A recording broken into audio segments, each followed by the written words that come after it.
Hello YouTube, Bane666 here. So, I'm a Star Trek fan, and I'm guessing some of you are as well. But just in case you're not, let me give you a brief history about the Star Trek Mirror Universe. It first appeared in an episode from the original series where Kirk had a transporter accident and was transported to a mirror universe where basically everything is in reverse. So the Federation are normally the good guys, but in the mirror universe they're all evil bad guys. And the mirror universe appeared later on in Deep Space Nine and in Enterprise, and presently it's one of the main story arcs in Star Trek Discovery, or STD for short.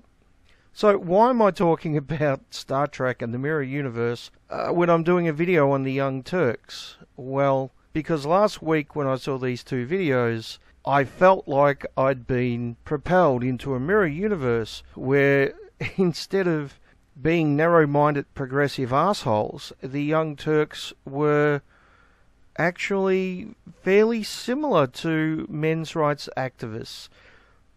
Now, I won't say exactly like MRAs, but they're making a lot of arguments which we've kind of been making for a long time, and it's kind of freaky to see them do this. Anyway, the best thing to do is to get straight into the video, I guess. Over the weekend, comedian Aziz Ansari was talked about, written about in a publication known as Babe. The author, Katie Way, recounted a story by an anonymous woman. They used a pseudonym, Grace, to talk about her and her experience with Aziz Ansari. Now, the title or the headline of the piece was, "I went on a date with Aziz Ansari. It turned into the worst night of my life." Fucking hell, the worst night of my life. Geez, something pretty fucking serious must have happened then. Which kind of primes you for a devastating account of sexual misconduct, criminal behavior, something really bad. But as you read her account, you learn that Aziz Ansari was interested in having sex with her. She did not want to have sex with him. They didn't end up doing what she didn't want to do after she made it clear she didn't want to do it, and I was left wondering what the issue was. But well, clearly, Anna, that makes you a misogynist and a rape apologist, because we have to always believe the victim, even when nothing really happened and it's a storm in a teacup. Hey, the guy is still a rapist, and as we've been told before, even if someone's innocent, they can always learn from the experience of being falsely accused and having their life destroyed. Hashtag feminism is equality. But continue, Anna. Don't take that from me. I want you guys to hear the important parts of this piece and judge for yourselves. So I'm going to go ahead and read that to you, and then we'll have a discussion. So this is how it was described in the Babe piece. They walked back to his apartment building. When they walked back in, she complimented his marble countertops. According to Grace, Ansari turned the compliment into an invitation.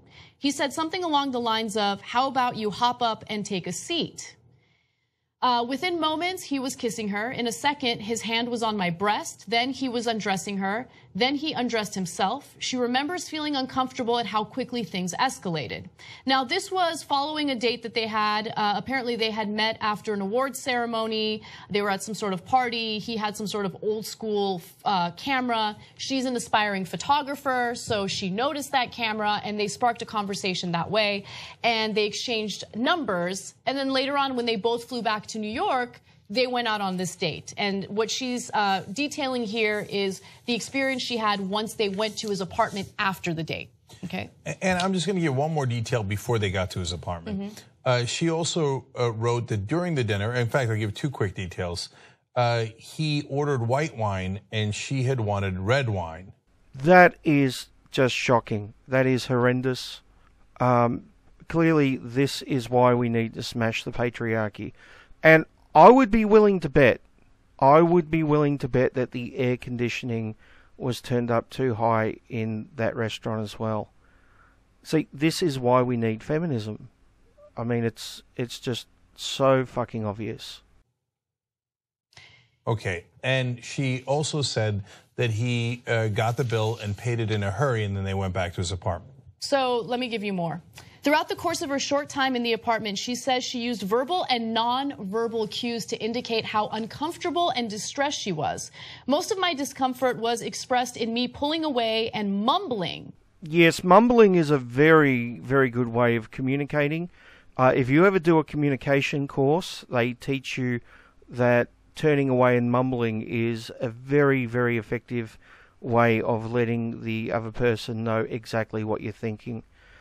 As for verbal cues, usually a good one to use is stop, or I'm not interested, or can we just be friends, or hey, you know, it's really been a great date, but I'm just not ready to go that far yet, because we're still getting to know each other. Is it all right if we just sit down and watch some TV for a while?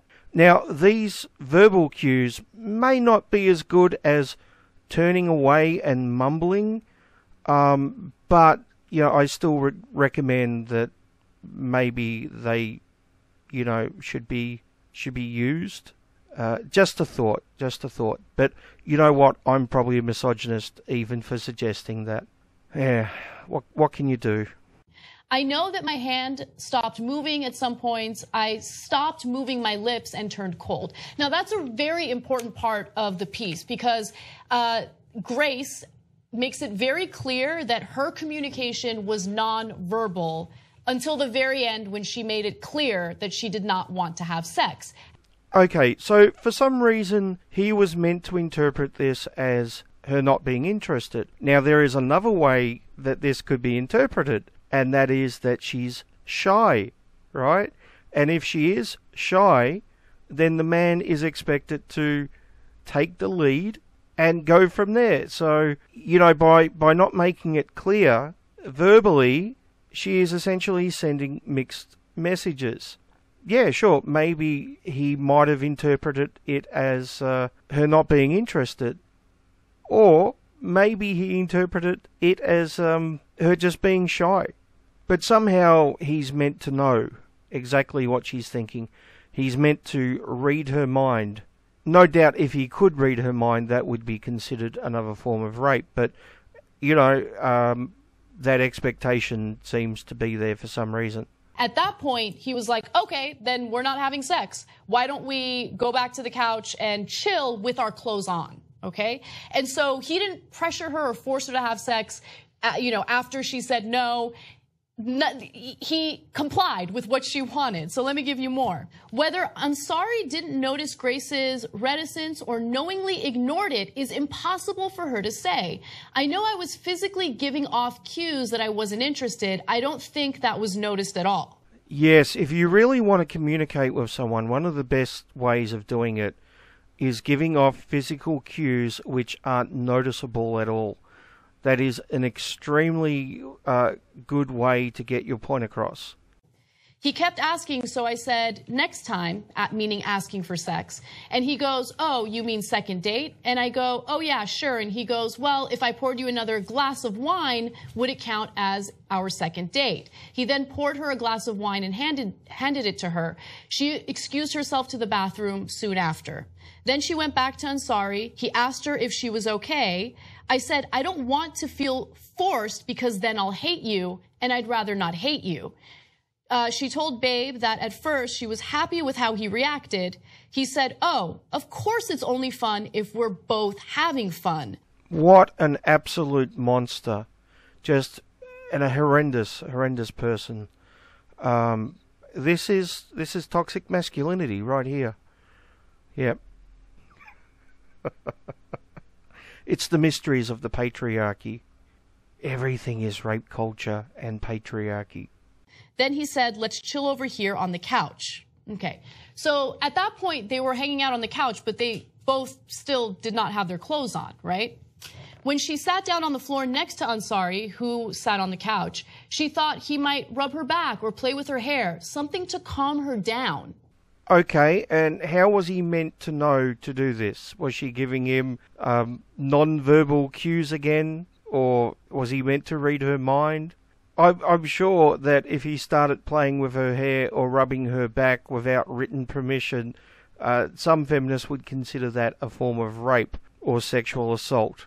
But, you know, hey, he should have read her mind, and the fact that he didn't, that's part of rape culture right there. Okay. So then... so he didn't play with her hair. He didn't play with her hair. At that point, you know, he thought, all right, well, I don't know what the physical cues were, but he apparently tried to have sex one last time. She made it super clear, don't want to have sex. At that point, that was when he told her, why don't we put our clothes on and chill on the couch? And at that point, they did it. As they were watching TV, a Seinfeld episode apparently, she told him, you know, all of you guys are the same. She used an expletive in there. And at that point, she decided to leave. He called her a cab, and she left. And she just says that during the entire cab ride, she was crying. Okay, so based on the very limited information we've got, I think this is what happened. Now, let me just say that the information we have is limited, so take it with a grain of salt. It's just my opinion, but I think it's fairly accurate. Now, apparently, Aziz is a fairly famous star. I've never actually heard of him before. He's on some TV show that I've never watched. But apparently, he's quite famous and quite popular. And I suspect that this isn't the first woman he's taken back to his apartment. I suspect this happens quite a lot. I suspect he's got a whole routine going where, you know, he takes them out for a meal, and then they go back to his place and they have sex. And I suspect that most of the women who do this are probably seeking that, and they're perfectly happy with just having sex with him without anything else. You know, that's it. Some of them might even suggest going back to his place before he does. And it's pretty clear that that's all he wanted. All he wanted was to have sex. And I suspect this is based on, like I said, something that happens on a regular basis. This is just normal for him being famous. Now, I suspect her motivation was quite different. I don't know if I'd go as far as to say that she was looking for a relationship. Who knows, maybe down the track. But I think her motivation was his fame, his status. She was attracted to his status. She wanted to be made to feel important by someone who has very high status. I'm betting she told all her friends about this date. I'm betting it made her feel very important and very special. And I'm betting that if Aziz was just a normal average guy with a normal average job, but had exactly the same personality and looks, she really wouldn't have been all that interested. And I think that if she wasn't interested in sleeping with him, then she should have done one of two things. The first thing is not go back to his place. Or secondly, if she did go back to his place, make it very clear that she wasn't interested in sleeping with him. You know, it's quite easy, really, when you think about it. He goes, hey, do you want to go back to my place? And she either says, look, I have to get up early for work tomorrow, so maybe next time. Or alternatively, she says, yeah, sure, we can go back to your place, but just to be clear, we're still getting to know each other, and I'm just going back as a friend at this point. Maybe something could happen in the future, but at the moment, I'm just interested in still getting to know each other. So as long as you're fine with that, I don't mind going back to your place and having some coffee and chatting. It's not really that hard. So that was the gist of the story. And the way that it was described by her was that, you know, it took her a while to validate this experience as sexual assault, but that she does feel like it was a sexual assault, even though she never verbally told him, I don't want to have sex with you, until the very end. And as soon as she said that, he stopped. Yes, exactly why this is a non-story. If she had said stop and he hadn't have stopped, yeah, this would be a legitimate story. But after non-verbal cues and mumbling, she eventually said stop, and he stopped. So this whole thing could have been avoided with her simply saying, you know what, I'm not really interested in that at the moment, maybe later on, or maybe never, if she was never interested in it. But all she had to say was a couple of words, and that's it. whole thing would have been over. Now, I think my long-time viewers will know that I treat men and women equally, and I think that merit is a good way to judge someone and not their gender.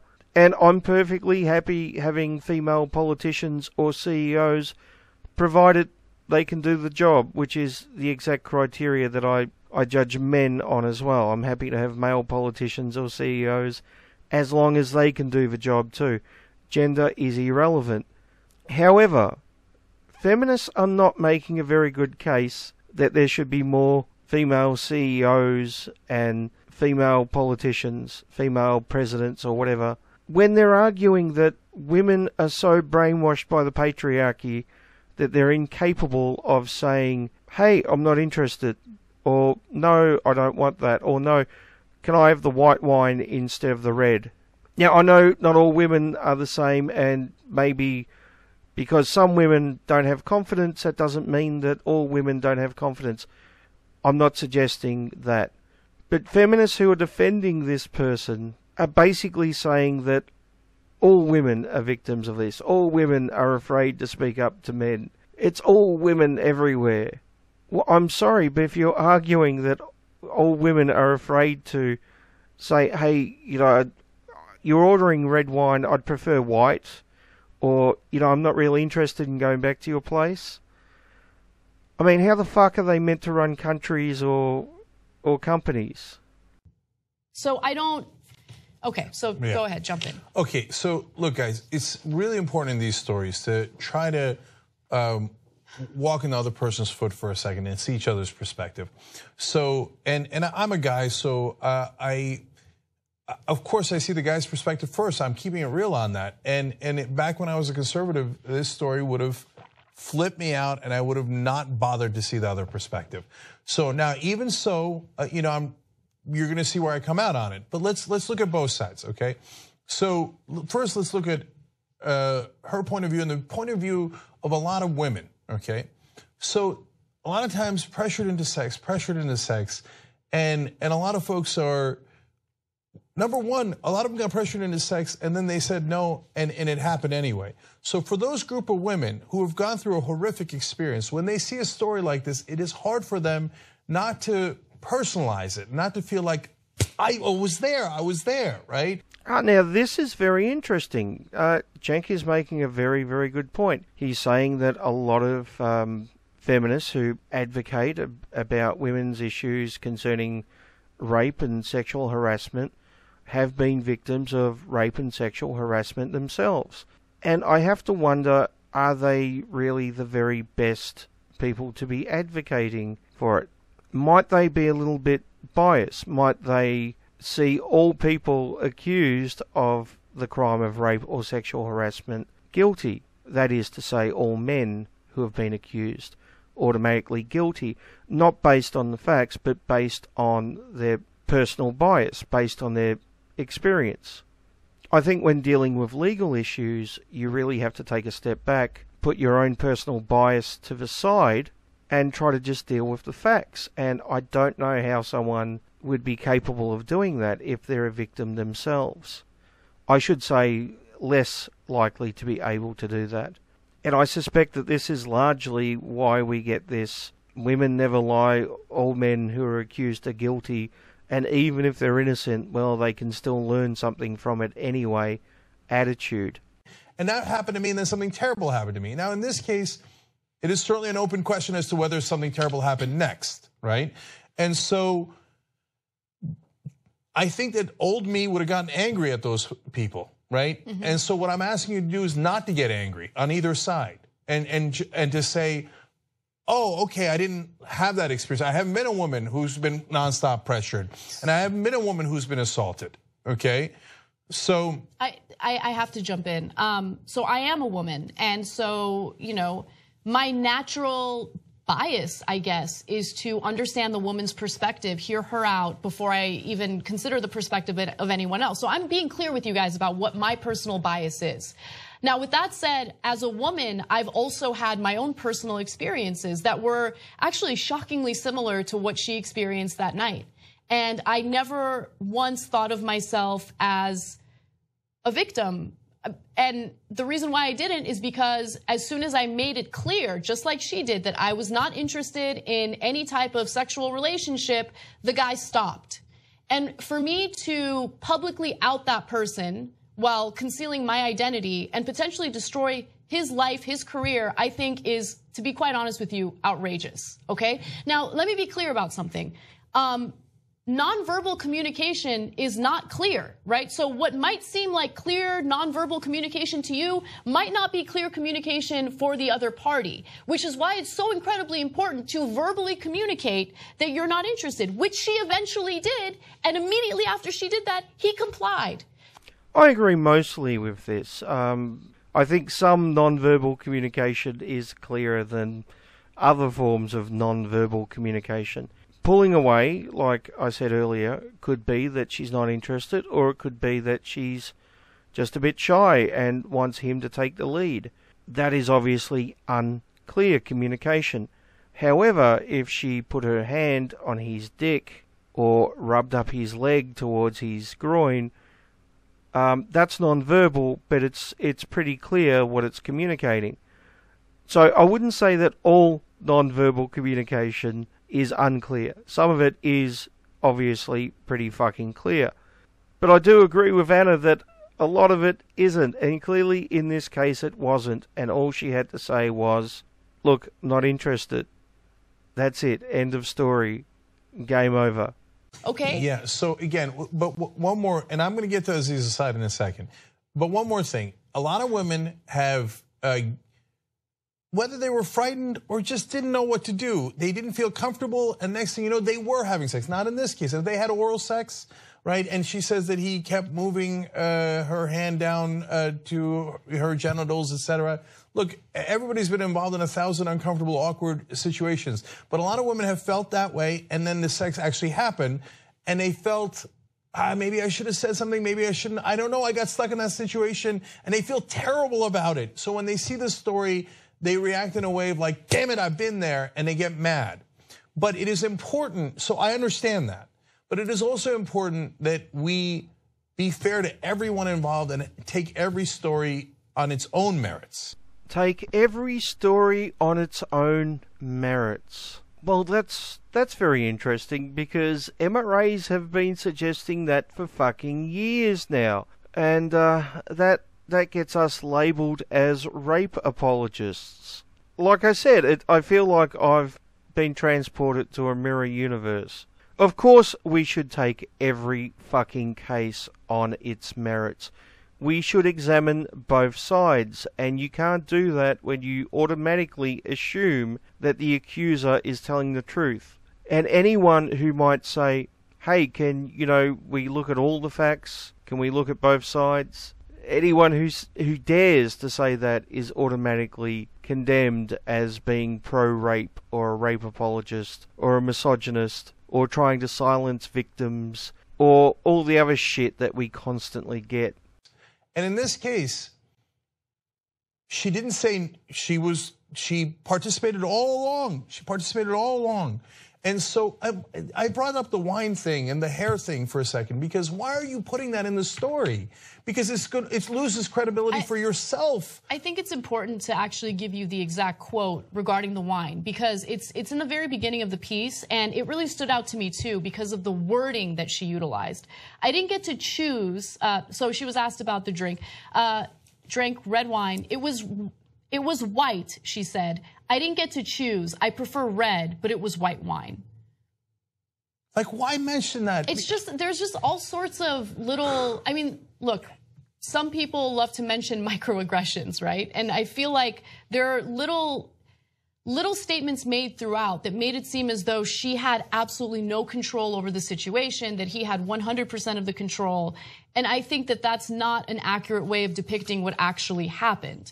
Do you think constantly telling women that they're powerless and that they're victims and that the patriarchy controls their lives and they're getting paid less for doing exactly the same work, which clearly isn't the case, and they're made to pay more for exactly the same products, which is also incorrect, and that every time a man disagrees with you, that's him trying to mansplain and to show his dominance, etc., etc. Do you think all this is actually helping women like Grace in the story, or do you think that it's maybe creating them? Do you think all the nonsense that feminists go on about is actually helping to create a whole generation of people like Grace? Serious question. Yeah, and so there are many things we're worried about, one of which is that this assumes that women have no agency, that they are, look, we all want women to be strong and independent. I thought that's what feminism was about. And yeah, no, it's not about making women strong and independent. It should be. A women's rights movement should be about making women strong and independent, but that requires women to take responsibility for their lives and to have autonomy. And feminism likes to take away women's responsibility and autonomy. They come from the perspective that women are always victims and men are always the perpetrators. So even in a case where a woman brutally murders an ex, they will still defend that woman as being a victim of domestic violence, even though she's the violent one and there is no evidence that he ever laid a hand on her. They will still take away all responsibility and all autonomy from that woman. So it's failed if it's trying to make women strong and independent. It's actually doing the exact opposite. What we were fighting for, like you know what, you could say, hey, I prefer red wine. You could say that, right? And it goes to a state of mind here. I don't want to overemphasize the wine because it's not important, right? Mm-hmm. But it goes to a state of mind. And same with the hair. Like, why didn't he play with my hair? But you never told him to play with your hair. How? And New York Times writer, a woman wrote, I'm a proud feminist, and Aziz Ansari cannot read your mind. And that's of course the core of the argument. And that is true. So even if you're, and so sometimes I get in trouble when I say this, but look, if you are in an uncomfortable situation, please be strong. And I know sometimes it's hard, and you didn't, being put in an awkward situation, being put in an uncomfortable situation is often not what you asked for, right?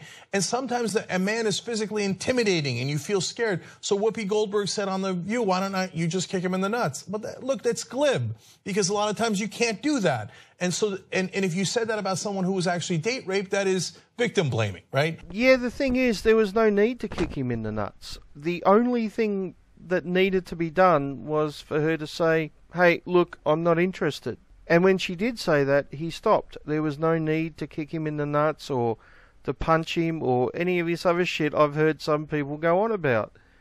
There was no need for violence. He didn't hold her down and try to rape her.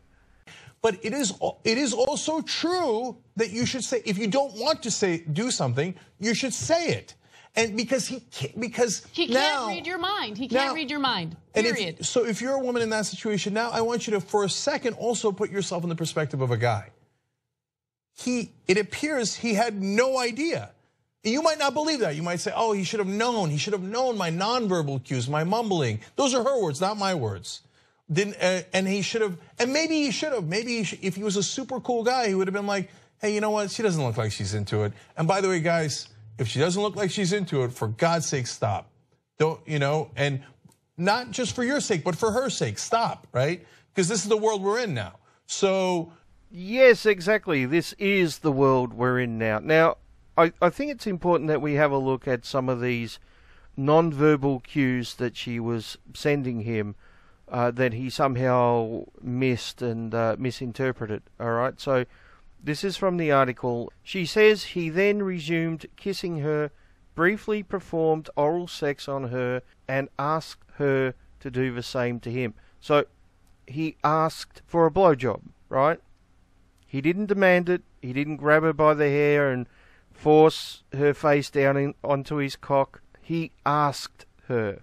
It goes on to say, she did, but not for long. So he asked for a blowjob and she gave him a short one. Okay, just a little bit of advice for the ladies out there, okay? If a guy says, hey, do you want to suck my dick? And you're not interested, the best thing you can do is to say, hey, I'm not interested. However, sucking his dick, however short it may be, is not a very good non-verbal cue. That's not going to give him the impression that you're not interested. In fact, I think it might give him the exact opposite impression. And maybe that's a slightly better thing, by the way, because maybe that avoids a lot of women being put in situations where they didn't want to be in. But in terms of blaming Aziz Ansari, it's true, he can't read your mind. If you don't want him to do something, say it instead of mumbling or hoping that he understands your nonverbal cues. And by the way, she did. She said no at one point. He said, let's put on our clothes and chill out on the couch, and they did. Yeah. You can, if a guy when you say no, he puts on his clothes and he stops. If that guy is equally guilty as the guy who doesn't, well, then you've diminished what rape and sexual assault means, and you've done great damage to the movement, to this wonderful liberating movement of Me Too. But what Cenk doesn't realize is that the male is always guilty. Even when he's innocent, well, he's still guilty, and we'll get back to that point in a minute. And the accuser, as long as the accuser is female, of course, is always correct. This is what we get all the time. This is what we hear all the time. When the Jackie case fell apart, we had people defending her, even though it was clearly made up. We had people saying, well, it could have happened, therefore it's as good as actually having happened, which is fucking insane. It's an insane argument. When in fact what they should have been doing is pointing out a bullshit story which robs actual victims of credibility.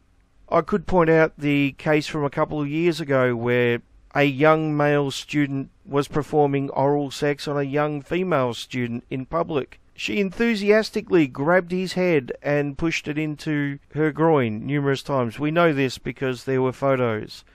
There were people standing around watching. The next day she got a little bit embarrassed and cried rape. And I have to wonder how many of the male students who have been kicked out of universities accused of rape and sexual assault are only guilty of bad dates like Aziz.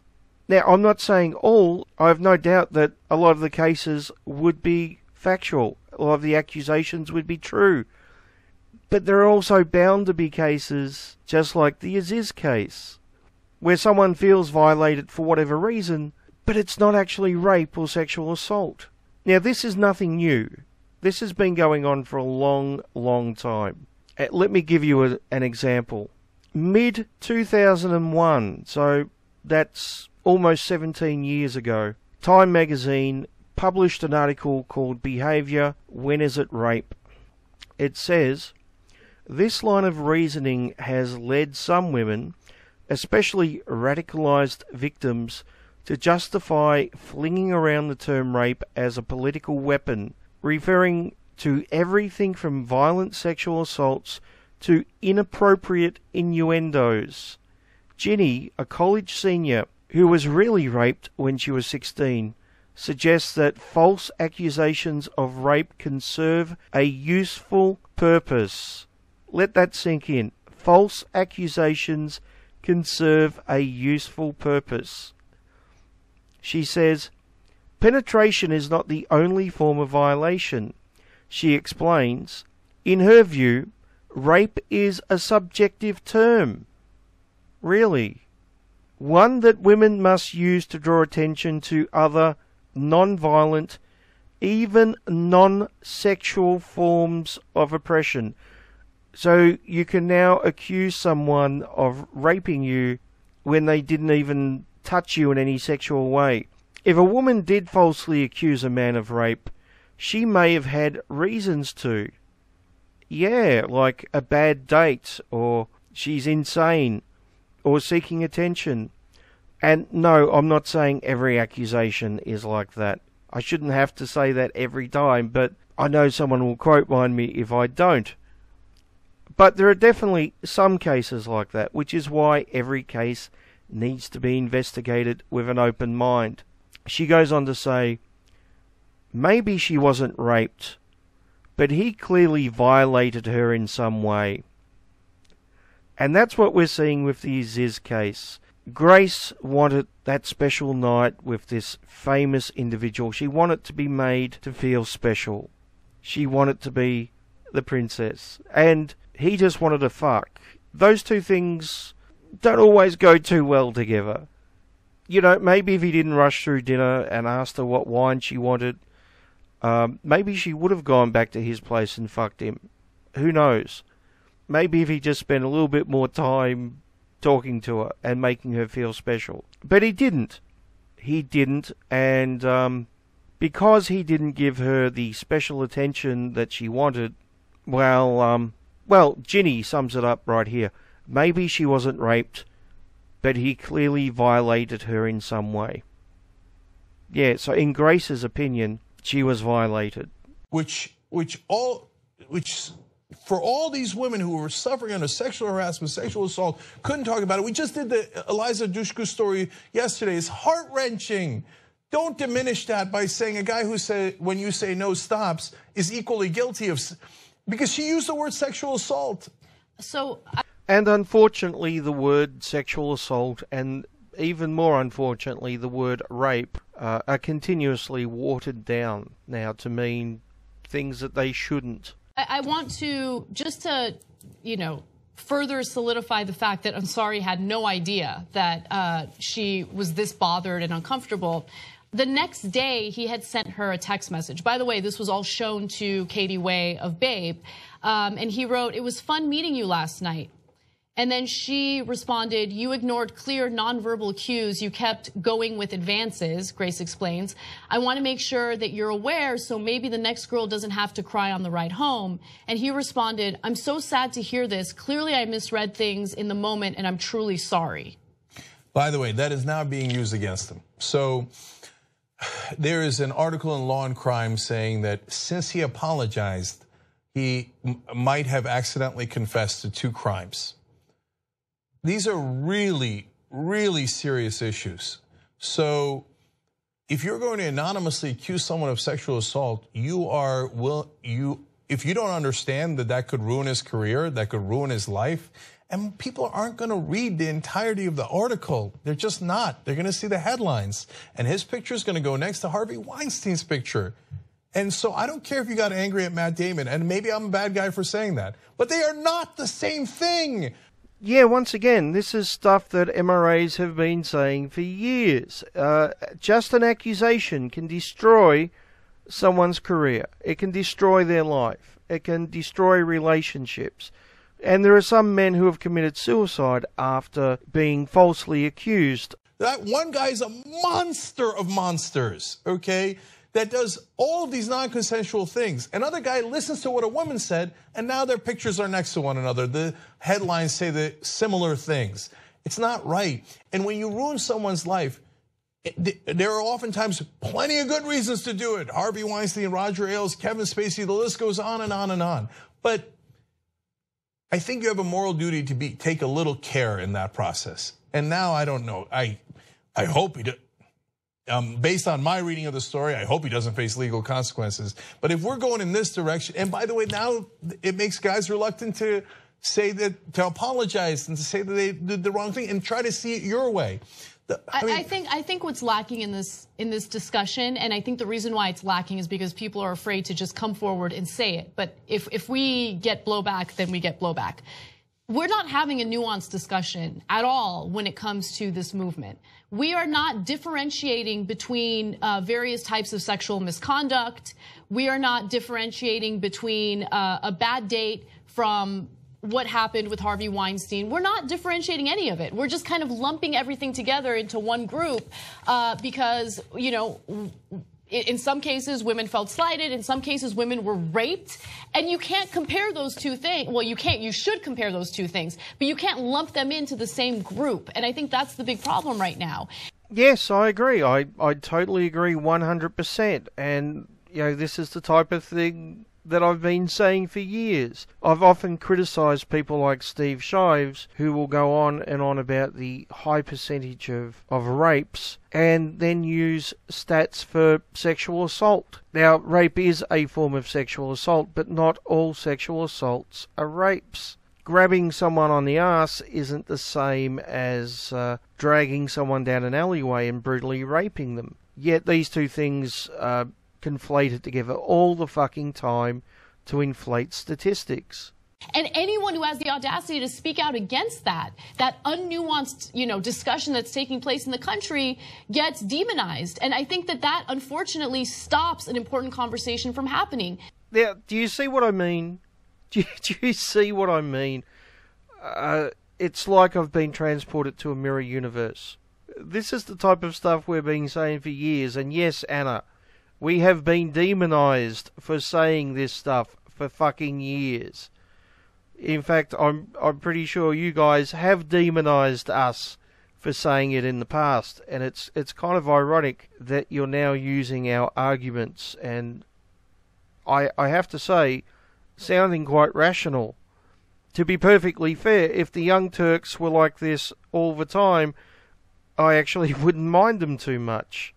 Unfortunately, their form of journalism usually revolves around reading an article on BuzzFeed and taking it at its word without checking the sources or doing any actual, investigation. What someone might call journalism. Destroying the careers of people who haven't actually committed crimes, who haven't actually sexually assaulted people. That is a very scary world to live in. And I'm seeing things happen now for political reasons, with people with political agendas making all sorts of crazy accusations. And that stuff really concerns me because it does damage on so many different components of this issue. And it especially minimizes cases of sexual assault and rape. But Anna, we've been told continuously by feminists that only 2% of rape cases are false accusations. Of course, that figure isn't actually correct, and they're not taking into account all the cases that aren't proven to be false. But apart from that, we're told constantly that it's only 2%, which is incredibly low, and therefore we don't really need to worry about it. And we shouldn't do any investigation, because a victim's word should be enough. Right, Anna? This is the type of shit we hear from feminists all the fucking time.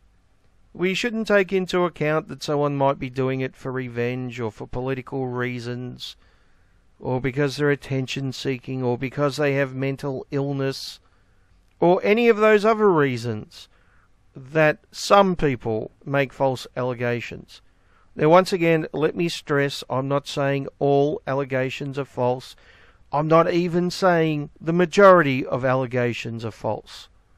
But we need to investigate each and every one without just assuming that the accuser is telling the truth and the accused is a guilty fucking asshole.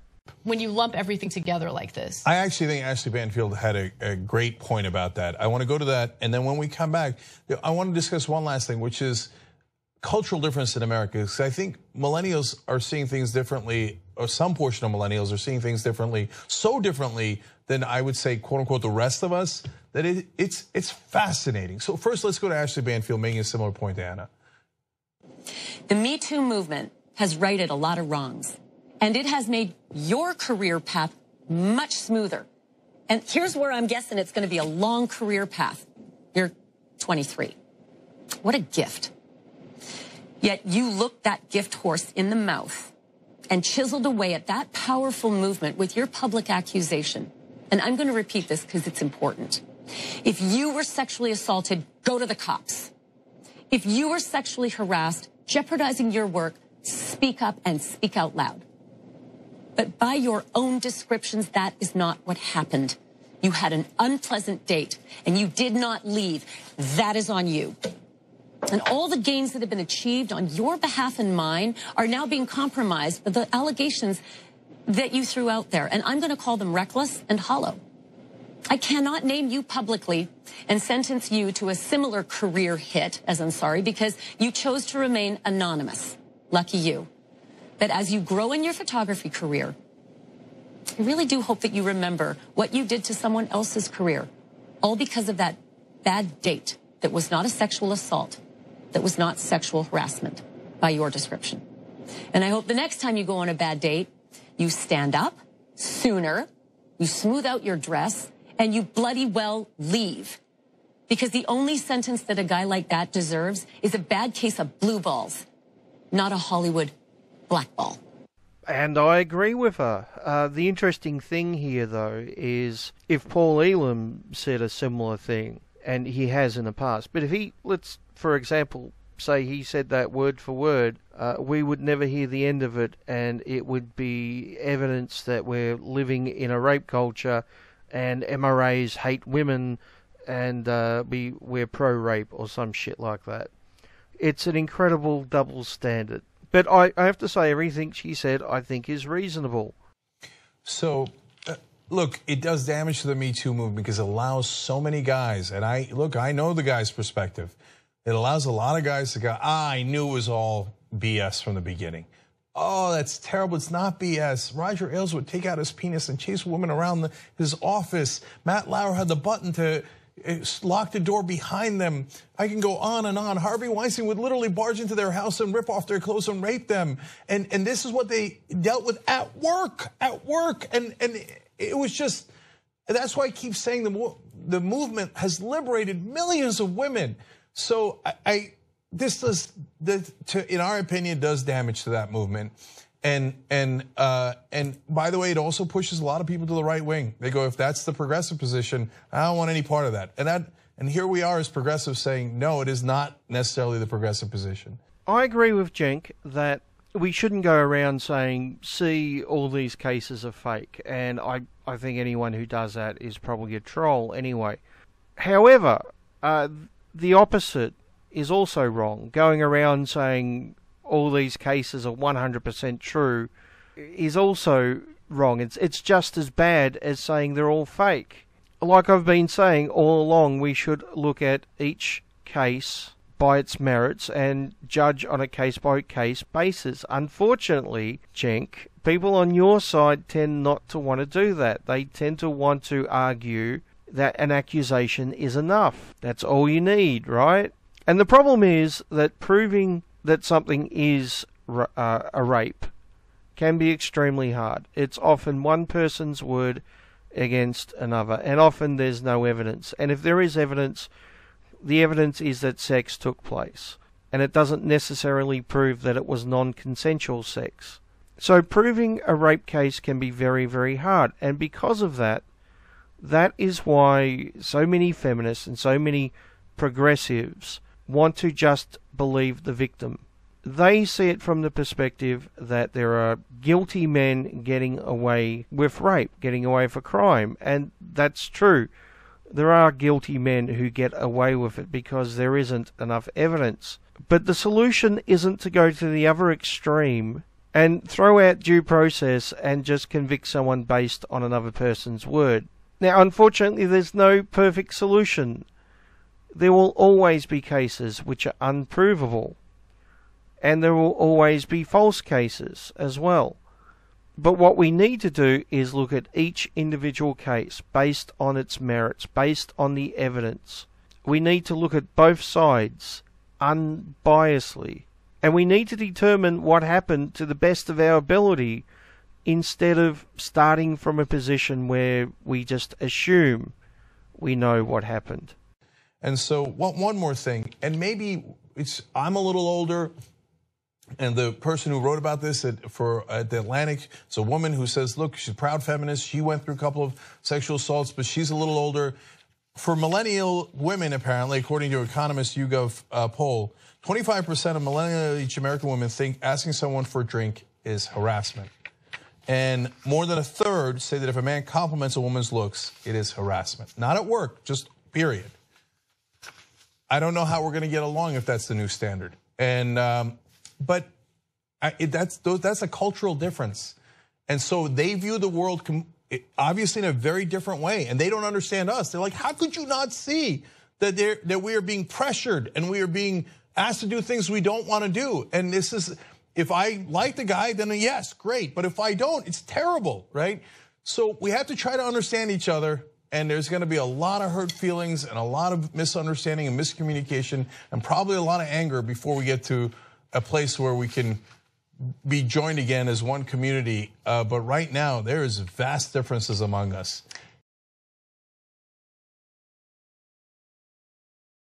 And I think that this is a case that is beginning to have people say, you know, this might have gone too far.